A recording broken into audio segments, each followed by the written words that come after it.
안녕하십니까? 건강에 대한 깊이 있는 통찰, 건강의 신 구독자 여러분, 그리고 우리 몸의 가장 중요한 컨트롤 타워, 뇌 건강에 관심이 많으신 모든 분들께 진심으로 인사를 올립니다. 저는 뇌가 멈추기 전에라는 책을 통해 여러분과 만났던 서울대학교 병원 신경과 교수 이승훈입니다. 오늘 여러분과 함께 나눌 이야기는 바로 침묵의 살인자라 불리는 고혈압입니다. 어쩌면 너무나 흔해서 그 무서움을 잊고 지내는지도 모릅니다. 하지만 고혈압은 의사의 입장에서 봐도 정말이지 까다롭고 어려운 질환입니다. 왜냐하면 고혈압을 둘러싼 너무나 많은 오해와 잘못된 믿음들이 환자분들의 건강을 위협하고 있기 때문입니다. 자, 한번 상상해 볼까요? 어떤 의사가 환자에게 고혈압 약을 처방하고 싶다는 마음을 먹었다고 칩시다. 물론 좋은 의사라면 절대 그러지 않겠지만요.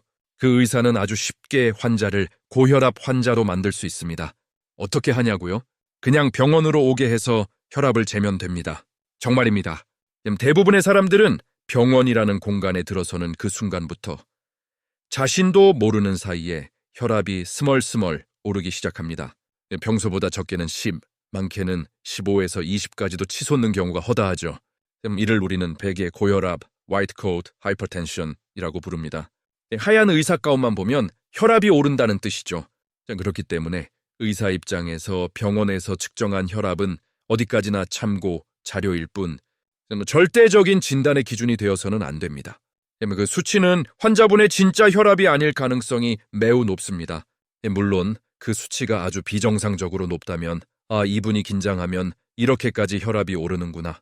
평소 혈압 관리가 정말 중요하겠구나라고 생각하며 환자분의 상태를 더 유심히 살피는 중요한 단서가 되기는 합니다. 그렇다면 환자의 가장 정확한 혈압은 어떻게 알 수 있을까요?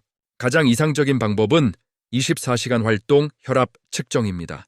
몸에 작은 기계를 부착하고 평소처럼 하루 동안 생활하면 기계가 30분 혹은 1시간 간격으로 자동으로 혈압을 측정하고 기록해줍니다. 다음 날 병원에 와서 이 기록을 분석해보면 하루 중 혈압의 변동 패턴, 즉 언제 가장 높고 언제 낮은지, 그리고 하루에 몇 % 동안 고혈압 상태였는지를 아주 정밀하게 파악할 수 있습니다. 비용이 아주 비싼 검사는 아니지만 모든 분들에게 이 검사를 권할 수는 없는 노릇이죠. 그래서 현실적으로 그리고 가장 중요하게 여러분이 평상시에 할 수 있는 최선의 방법은 바로 스워집에서 스스로 자신의 혈압을 재는 것입니다. 이것이 오늘 제가 여러분께 가장 강조하고 싶은 첫 번째 메시지입니다. 오해 1. 수은 혈압계로 의사 선생님이 재줘야 진짜 혈압이다. 많은 분들이 여전히 가지고 계신 가장 큰 오해 중 하나입니다. 옛날 드라마나 영화를 보면 의사 선생님이 청진기를 귀에 꽂고 팔에 감은 커프에 펌프질을 하며 수은 기둥을 뚫어지게 쳐다보는 장면이 나오죠.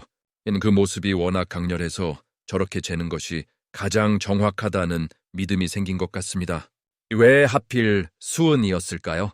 혈액이 혈관벽을 미는 압력, 즉 혈압은 생각보다 굉장히 강합니다. 이 압력을 우리가 흔히 보는 물로 환산하면 물기둥을 무려 10m 높이까지 밀어 올릴 수 있는 힘입니다. 만약 우리가 물로 혈압계를 만든다면 병원 천장을 뚫고 3층 높이까지 솟아오르는 10m짜리 거대한 유리관을 세워둬야 한다는 뜻이죠. 현실적으로 불가능하지 않겠습니까? 그래서 과학자들은 고민했습니다. 액체이면서도 물보다 훨씬 무거워서 이 강한 압력을 좀 더 작은 눈금으로 표현해 줄 수 있는 물질이 없을까? 하고 찾은 것이 바로 수은 메큐리였습니다. 수은은 물보다 13.6배나 무겁기 때문에 10m. 물기둥이 나타내는 압력을 약 76cm의 수은 기둥으로 표현할 수 있었죠. 그래서 수축기 혈압 140이라는 것은 수은 기둥을 14cm, 즉 140mV 밀어 올리는 압력이라는 뜻에서 140mV/s 밀리미터 머큐리라는 단위가 탄생하게 된 것입니다. 하지만 이 전통적인 방식에는 몇 가지 문제가 있습니다. 첫째, 서두에 말씀드렸듯 의사 선생님 앞에만 서면 괜히 가슴이 싱숭생숭해지고 긴장되지 않습니까? 혈압 높게 나오면 어떡하지? 하는 그 걱정 자체가 혈압을 10에서 20은 우습게 올려버립니다. 둘째, 의사가 청진기로 혈관음을 듣고 눈으로 수은 기둥의 눈금을 읽는 과정은 생각보다 아주 정밀하지 않습니다. 의사의 컨디션, 주변 소음, 눈금을 읽는 미세한 차이 등 여러 가지 이유로 오차가 생길 수 있습니다. 이제는 시대가 바뀌었습니다. 기술의 발전으로 수은 혈압계와 동등하거나 오히려 더 정확하고 일관된 결과를 보여주는 뛰어난 전자, 혈압계들이 아주 많이 출시되었습니다. 그러니 더 이상 수은 혈압계를 고집하거나 찾아다니지 마십시오. 오히려 이제는 누군가 수은 혈압계로 혈압을 재준다고 하면 저건 오히려 부정확할 수 있겠구나라고 생각하시는 편이 맞습니다. 고혈압은 병원에 와서 진단받는 병이 아니라 집에서 스스로 발견하고 관리하는 병입니다. 그리고 현재로서 가장 정확하고 신뢰할 수 있는 도구는 바로 가정용 팔뚝 혈압계살입니다. 실전, 집에서 가장 정확하게 혈압 재는 법. 자, 그럼 집에서 어떻게 혈압을 재야 할까요? 무작정 생각날 때마다 재는 것은 아무 의미가 없습니다. 정확한 측정을 위한 몇 가지 규칙이 있습니다. 언제 재야 할까? 의존해 자세요. 하루 중에도 우리의 혈압은 파도처럼 오르내리는 일중 변동을 보입니다. 보통 잠에서 깨어나 활동을 시작하는 오전 시간에 가장 높고 의외로 활발하게 활동하는 오후에는 오히려 혈압이 다소 떨어지는 경향을 보입니다. 만약 오후에만 혈압을 재는 습관이 있다면 본인의 오전 고혈압을 놓치고 나는 혈압이 정상이네 라고 착각할 가능성이 매우 높습니다. 어떤 상태에서 재야 할까? 최소 10분 이상 편안한 휴식 후에 재세요. 오전에 재는 것이 좋다고 해서 아침에 일어나자마자 허둥지둥 출근 준비를 하다가 혹은 버스를 놓칠까봐 뛰어가다 와서 재는 혈압은 진짜 혈압이 아닙니다. 그것은 활동 혈압일 뿐입니다. 우리가 고혈압을 진단하는 기준이 되는 혈압은 안정, 시혈압, resting blood pressure입니다. 말 그대로 몸과 마음이 가장 편안하게 쉬고 있는 상태에서의 혈압을 의미합니다. 따라서 아침 시간 중 소파나 식탁 의자에 편안히 앉아 최소 10분 정도는 아무것도 하지 않고 편안하게 숨을 고를 수 있는 시간을 확보하세요. 그리고 나서 혈압을 재야 합니다. 머리가 띵하고 아픈데 혈압이 올랐나? 싶어서 그때 혈압을 재는 분들이 많습니다. 그때는 재는 게 아닙니다. 오히려 재지 말아야 합니다. 통증이나 불편감 자체가 혈압을 올리는 요인이기 때문입니다. 고혈압의 기준, 수축기 140 또는 이왕이 90 이상은 아무런 증상도 없고 불편한 곳도 없고 힘든 상황도 아닐 때의 혈압을 말하는 것입니다. 몇 번을 재야 할까? 두 번째 잰 혈압을 믿으세요. 모든 준비를 마치고 이제 가지고 계신 팔뚝 혈압계를 꺼내 버튼을 누릅니다. 커프가 팔을 조여오고 잠시 후 삐어 소리와 함께 숫자가 나타납니다. 자, 이제 어떻게 해야 할까요? 그 숫자를 그냥 지우세요. 첫 번째 측정은 우리 몸과 마음이 측정 자체에 적응하는 워밍업과 같습니다. 약간의 긴장감이 반영될 수밖에 없습니다. 그리고 나서 잠시 숨을 고르고 한 번 더 버튼을 누르십시오. 두 번째로 측정된 혈압. 바로 그 수치가 오늘의 나의 진짜 혈압이라고 생각하시면 됩니다. 이 과정을 매일 아침 마치 장난감을 가지고 놀 듯 혹은 아침 식사 전에 작은 의식처럼 즐겁게 반복해 보세요. 그러면 세상 그 누구보다 심지어 주치의보다 더 정확하게 자기 자신의 혈압을 파악하는 최고의 전문가가 될 수 있습니다. 혈압계는 비싼 것을 살 필요가 전혀 없습니다. 인터넷에서 5만 원에서 6만 원 사이의 가격으로 식품의약품안전처에 인증을 받은 팔뚝 혈압계 손목, 혈압계는 정확도가 떨어집니다를 구매하시면 충분합니다. 이제 병원에서 혈압 재고 일희일비하지 마시고 집에서 스스로 건강을 진단하시기 바랍니다. 오해 2. 고혈압은 짜게 먹어서 생긴다? 선생님, 고혈압 예방하려면 뭘 먹고 뭘 먹지 말아야 하나요? 진료실에서 정말 많이 듣는 질문입니다. 사실 건강한 식습관이라는 게 참 애매합니다. 제가 여러분에게 평생 지중해식 식단이나 아주 담백한 한식만 드십시오. 삼겹살, 치킨, 짠 국물은 절대 안 됩니다. 라고 말한다면 과연 누가 그렇게 살 수 있을까요? 우리 인생에서 어쩌다 먹는 삼겹살에 소주 한 잔이 주는 위로와 즐거움도 분명히 있는데 말입니다. 중요한 것은 건강한 식단에 대한 올바른 인식을 갖고 전반적인 방향을 건강하게 유지하려는 노력입니다. 특히 짜게 먹는 것과 고혈압의 관계에 대해서는 최근 사실 큰 관계가 없다는 식의 이야기가 돌면서 많은 분들이 혼란스러워 하시는 것 같습니다. 결론부터 말씀드리면 짜게 먹으면 혈압은 올라갑니다. 이지 다만 그 이유가 우리가 알던 것과는 조금 다릅니다. 과거에는 매우 단순하게 삼투압 현상으로 설명했습니다. 소금의 주성분인 나트륨, 소디움은 물을 끌어당기는 성질이 있습니다. 그래서 짠 음식을 많이 먹으면 몸속에 물이 많아져서 혈액량이 늘어나서 혈압이 올라간다는 지금 보면 다소 비과학적인 이야기를 했습니다. 하지만 이 설명은 말이 되지 않습니다. 우리 몸의 신장은 굉장히 정교한 정수기 같아서 소금을 많이 섭취하더라도 전해질 균형을 맞추기 위해 소변으로 남는 소금을 배출해버립니다. 실제로 짠 음식을 먹은 사람의 혈액을 뽑아 검사해봐도 혈중 나트륨 농도는 거의 변함없이 아주 일정하게 유지됩니다. 그렇다면 진짜 이유는 무엇일까요? 수많은 연구들을 통해 밝혀진 사실은 짠 음식이나 맵고 뜨거운 자극적인 음식을 먹으면 우리 몸의 교감신경계가 항진된다는 것입니다. 교감신경계라는 말이 조금 어렵게 들리시나요? 쉽게 말해 투쟁 도피 반응, fight or flight response를 관장하는 시스템입니다. 여러분이 길을 가다 갑자기 호랑이를 마주쳤거나 지금 이 공간에 불이 났다고 상상해 보세요. 죽을지도 모른다. 싸우거나 도망가야 한다. 에는 극도의 위기 상황에서 여러분의 몸이 보이는 반응입니다. 없던 힘이 솟아나고 심장은 미친 듯이 뛰고 동공은 커지죠. 이때 여러분의 혈압은 아마 200을 훌쩍 넘고 심박수는 150 이상으로 치솟을 겁니다. 생존을 위해 온몸의 에너지를 폭발시키는 상태. 이것이 바로 교감신경계가 극도로 활성화된 상태입니다. 그런데 아주 맵고 짠 자극적인 음식이 몸에 들어오면 우리 몸은 이것을 일종의 외부의 공격 또는 스트레스로 인식합니다. 이어라, 유인이 지금 싸우자는 건가? 이렇게 착각하고 교감신경계를 살짝 흥분시키는 거죠. 그래서 혈압이 약간 올라갑니다. 한 번의 짠 음식으로 혈압이 조금 오른다고 해서 바로 고혈압이 되는 것은 아닙니다. 우리 몸은 금세 균형을 되찾으니까요. 하지만 이런 식습관을 매일 오랫동안 지속하게 되면 어떻게 될까요?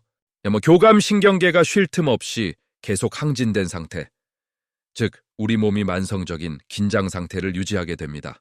이런 기능적 고혈압 상태가 오래 지속되면 결국 혈관 자체가 딱딱하고 좁아지는 구조적인 변화, 즉 기질적 고혈압으로 넘어가게 될 가능성이 높아지는 것입니다.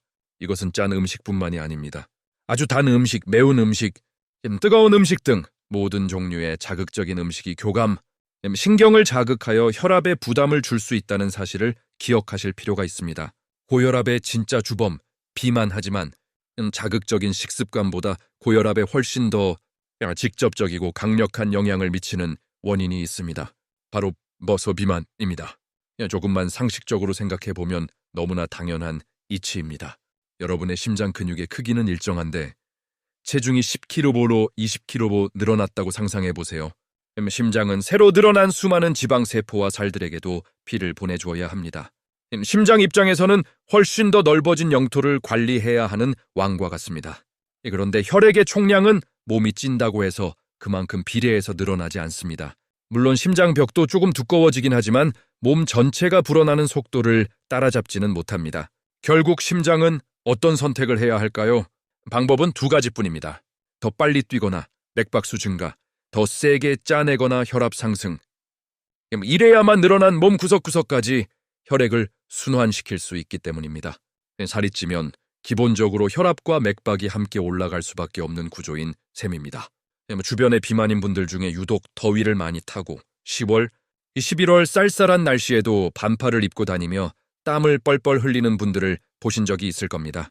이는 몸의 신진대사 기능, 대사 기능이 굉장히 항진되어 있다는 신호입니다. 이렇게 몸이 항상 과열 상태에 있는 것은 혈압도 높고 맥박도 빠른 상태라는 뜻입니다. 그리고 이런 상태는 심장의 수명을 갉아먹는 것과 같습니다. 우리가 평생 뛸 수 있는 심박수는 어느 정도 정해져 있다고 말할 정도로 심장은 소모품의 성격을 가집니다. 갓 태어난 아기의 심장이 아주 빠르게 뛰다가 나이가 들면서 점점 느려지는 것을 보면 알 수 있죠. 그런데 살이 쪄서 불필요하게 혈압과 맥박이 계속 높은 상태를 유지하는 것은 내 심장을 남들보다 몇 배는 더 혹사시키며 수명을 단축하는 행위와 다름없습니다. 잘못된 식습관이 오랫동안 이어져 비만이 오고 여기에 고지혈증, 당뇨병 전 단계 등이 겹치는 대사증후군 상태가 되면 혈관벽에 노폐물이 쌓이는 동맥경화는 훨씬 더 빠른 속도로 진행됩니다. 그래서 혈압을 가장 빠르고 효과적으로 조절할 수 있는 방법은 무엇일까요? 만약 본인이 비만이라면 정답은 하나입니다. 살을 빼는 것 어렵니다. 특히 50대 이전, 40대 이전의 젊은 나이에 비만으로 인해 혈압이 높은 분들에게 저는 약보다 먼저 이렇게 말씀드립니다. 지금 당장 살을 빼시면 그 지긋지긋한 고혈압과 당뇨병 전 단계가 약 없이도 사라질 수 있습니다. 이것은 단순한 희망이 아니라 의학적인 사실입니다. 물론 이미 뇌졸중을 앓았거나 60대, 70대를 넘어선 고령의 환자분들께 극단적인 식이요법이나 체중 감량을 강요하기는 어렵습니다. 그분들은 이미 여러 위험 요인을 안고 계시고 전반적인 건강 상태가 좋지 않은 경우가 많기 때문입니다. 이런 경우에는 혈압, 당뇨 등을 조절하는 약물의 효과가 훨씬 더 강력하고 중요하므로 일단 약물로 안정적인 상태를 유지하는 것을 우선으로 합니다. 그리고 환자분들께는 더 이상 살이 찌지 않을 정도의 꾸준한 운동과 이유, 골고루 드시는 건강한 식단, 그리고 너무 자극적인 음식만 피해주세요 정도로 부드럽게 권유하게 됩니다. 5-3. 아스피린은 혈액순환에 좋은 영양제다. 아스피린에 대한 이야기도 빼놓을 수 없겠네요. 피를 맑게 해준다. 혈액순환에 좋다고 해서 마치 영양제처럼 매일 드시는 분들이 생각보다 많습니다. 이것은 정말 위험한 생각입니다. 아스피린의 역사는 아주 흥미롭습니다. 세계적인 제약사 바이엘은 원래 버드나무 껍질 같은 천연물에서 약효 성분을 추출하던 회사였습니다. 아스피린 역시 버드나무 껍질 추출물에서 개발된 당시로서는 천연물 신약이었던 셈이죠. 이 약을 환자들에게 먹여보니 통증이나 열이 내리는 효과 외에 멍이 잘 들거나 드물게는 출혈이 생기는 부작용이 관찰되었습니다. 도대체 왜 이런 일이 생길까? 연구를 거듭하다 보니 이 약을 먹은 사람들에게서 혈전, 피떡이 잘 생기지 않아 심근경색이나 뇌졸중이 예방되는 것 같다는 경험적인 사실을 알게 됩니다. 훗날 양리학이 발전하면서 그 원리가 밝혀졌습니다. 아스피린은 우리 혈액 속의 혈소판의 기능을 떨어뜨립니다. 많은 분들이 아스피린을 피를 묽게 하는 약이라고 잘못 알고 계시는데 정확히 말하면 항혈전제입니다. 피의 농도를 묽게 만드는 것이 아닙니다. 우리 혈액 속에는 크게 세 가지 세포, 즉 산소를 운반하는 적혈구, 면역을 담당하는 백혈구, 그리고 지혈을 담당하는 혈소판이 있습니다. 혈소판은 우리 몸 어딘가에서 혈관이 터져 피가 날 때 그 상처 부위로 달려가 자신의 몸을 던져 엉겨 붙음으로써 구멍을 막는 응급 복구팀과 같습니다. 그런데 문제는 출혈이 아닌 상황에서도 혈전이 생기는 병이 있다는 겁니다. 바로 동맥경화로 인한 심근경색과 뇌졸중입니다. 딱딱해진 혈관벽의 일부, 동맥경화반가 찢어지거나 파열되면 혈관 안쪽에 맨살이 드러나게 됩니다. 혈소판들은 이 맨살을 보고 혈관이 터졌다. 출혈이다 라고 착각을 합니다. 그리고는 원래 하던 대로 미친 듯이 달려들어 엉겨붙어 혈전을 만들기 시작하고 결국 멀쩡하던 혈관을 스스로 꽉 막아버리는 어이없는 상황이 벌어집니다. 바로 이럴 때 아스피린이 필요합니다. 동맥경화가 있는 사람이 아스피린을 먹으면 혈소판의 기능이 떨어져 흥분을 덜 하게 됩니다. 그래서 혈관벽에 상처가 생겨도 과민 반응하여 혈전을 만들 가능성이 낮아지고 결과적으로 뇌경색이나 심근경색이 발생할 위험을 줄여주는 것입니다. 따라서 아스피린은 출혈이 없는데도 혈전이 생길 위험이 높은 사람, 즉 의학적으로 명백한 위험 요인, 이미 뇌졸중, 심근경색을 앓았던 사람, 심한 동맥경화가 확인된 사람 등 있는 사람에게는 반드시 이득이 되는 약입니다. 하지만 반대로 그런 위험이 없는 건강한 사람이 아스피린을 꾸준히 먹으면 어떻게 될까요? 비빔밥만 먹어도 위에 미세한 상처가 생길 수 있는데 아스피린 때문에 혈소판의 지혈 기능이 떨어져 있다면 작은 상처가 대량 위장 출혈로 이어질 수도 있습니다. 결론적으로 아스피린은 약국에서 쉽게 살 수 있다고 해서 기분에 따라 먹는 약이 절대 아닙니다. 이것은 명백한 전문의약품으로 생각하셔야 합니다. 먹어야 하는 사람은 평생 꾸준히 먹어야 하고 먹을 필요가 없는 사람은 절대 먹어서는 안 되는 약입니다. 절대 보약처럼 생각하지 마시고 반드시 전문의와 상의하여 복용 여부를 결정하시기 바랍니다. 운동과 커피 어떻게 해야 할까? 마지막으로 운동과 커피에 대해 간단히 짚어보겠습니다. 많은 남성분들이 20대, 30대에는 공부와 직장 생활, 회식에 치여 몸 관리를 등한시하다가 40대가 넘어 사회적으로 어느 정도 안정이 되면 그때부터 갑자기 운동에 매달리는 경우가 많습니다. 문제는 수십 년간 방치했던 몸을 생각하지 않고 너무 과격하고 갑작스럽게 운동을 한다는 것입니다. 우리 몸은 운동을 할 때 혈액의 상당 부분을 근육으로 보냅니다. 그런데 이미 동맥경화가 있는 분들은 뇌와 심장으로 가는 혈관도 좁아져 있을 가능성이 높습니다. 이런 상태에서 갑자기 격렬한 운동으로 혈액을 근육에 다 빼앗기게 되면 정작 가장 중요한 뇌와 심장으로 가는 혈액이 부족해지면서 갑작스러운 심근경색이나 뇌경색, 심지어 급사로 이어질 수도 있습니다. 운동의 목적은 남에게 보여주기 위한 기록 단축이나 과격한 몸 만들기가 아닙니다. 특히 이미 혈관 질환의 위험이 있는 분들에게 운동은 죽을 때까지 꾸준히 할 수 있는 것권도 이어야 합니다. 일주일에 한두 번 몰아서 격하게 하는 것보다 하루에 30분에서 1시간 정도 약간 숨이 찰 정도의 유산소 운동을 꾸준히 하는 것이 훨씬 더 중요하고 안전합니다.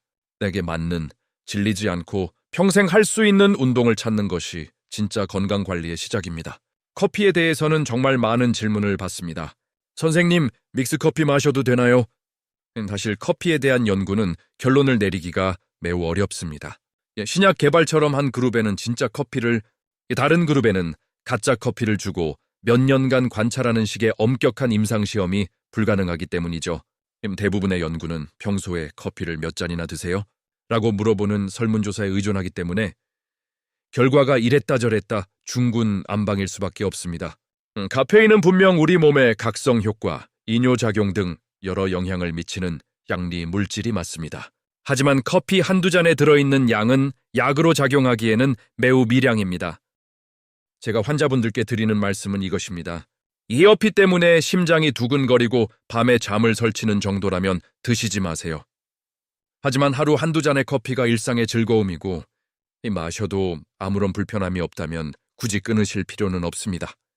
커피 한 잔을 마실지 말지 고민하는 것보다 처방받은 약을 제 시간에 잘 챙겨 드시고 혈압을 꾸준히 재고 오늘 저녁 식사 후에 30분이라도 산책을 나가는 것이 여러분의 건강에 수백, 수천 배는 더 중요합니다.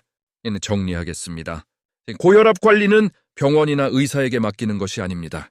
오늘부터 저렴한 팔뚝 혈압계를 구입해 매일 아침 편안한 상태에서 2번씩 혈압을 재는 습관을 들이십시오.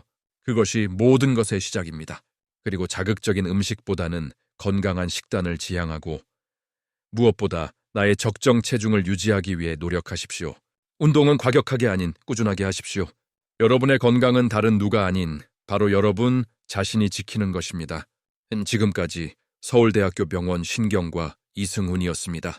여러분 모두의 건강하고 활기찬 삶을 진심으로 응원합니다. 감사합니다.